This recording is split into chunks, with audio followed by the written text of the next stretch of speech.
Now we're going to walk through how to put in a parking pass for a guest or parking permit for a guest or program participant who's staying at the rescue mission. This is so that they can keep it on their car, so we can have record that their car's here, and then they can put a slip on the dash of their car so that we'll know that they are staying here, and we will not tow their car. I'm doing this from the client's workspace here. I go under Client Management, Agreements and Storage. Parking permit might be in a slightly different place depending on which work group you're using.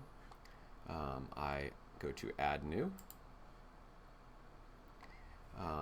You have to add new. You can't just edit an old one if you're extending it. You have to actually add a new one. And the reason for that is we always want to check a couple of things. We want to make sure that their tags are not expired, and that they have insurance, and also that they have a license. So basically they have to be driving legally in order for us to allow them to keep their car here. In fact, if I go and put this in, it's going to tell me, first of all, the permit expiration date. This cannot be after this date. So like I said, they can't be driving illegally, so they need to have a permitted or a tagged car, the up-to-date registration. And then also, if they don't have a driver's license, it's going to tell you that I've got to put a license in before assigning the parking permit.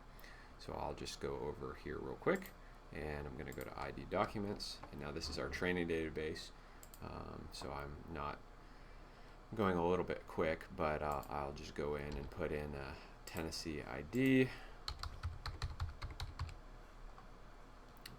issue date, and they're usually, let's say, 5 years, probably more than that. But also, if you can, it's always good when you're taking in an ID, if you can, to actually upload the document, because that way, to scan it in and upload the file, because that way, let's say they lose their ID, well, we have a copy of it, and that could potentially help them. It also gives us proof that this person is who they say they are, for anybody else who's looking at that file later. Alright, so I'm going to click Save and save this ID in. Now, when I go back to, let's see, Agreements and Storage, Parking Permit. Now when I click Add New, this is just an example, like I said, so I'm just going to put the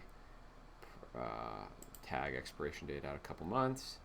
And notice I don't get any error message because this date is after this date. So I'm only giving them a permit for a couple weeks, which is standard. And also, now they've got a license. So I'll put the year of the car, the make, the model, the plate number,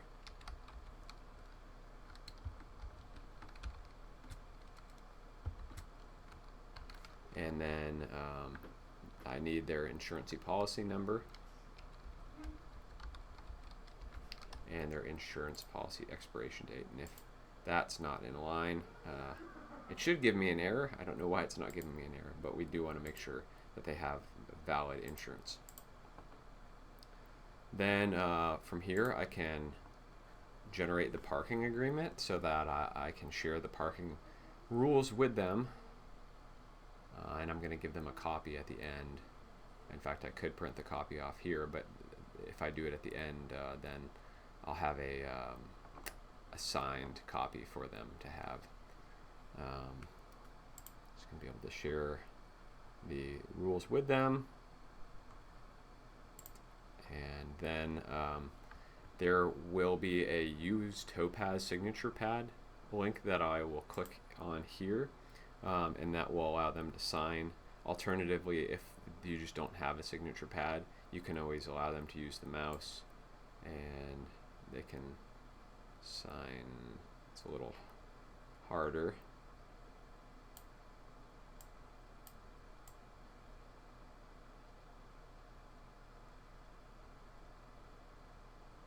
There we go.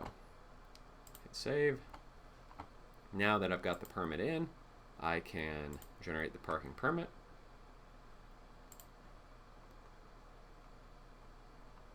And print it for them.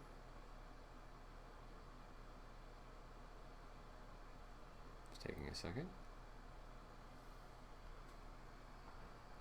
So I could print it from here, or sorry, from here, and I hit print, and that's what they would put on their dash.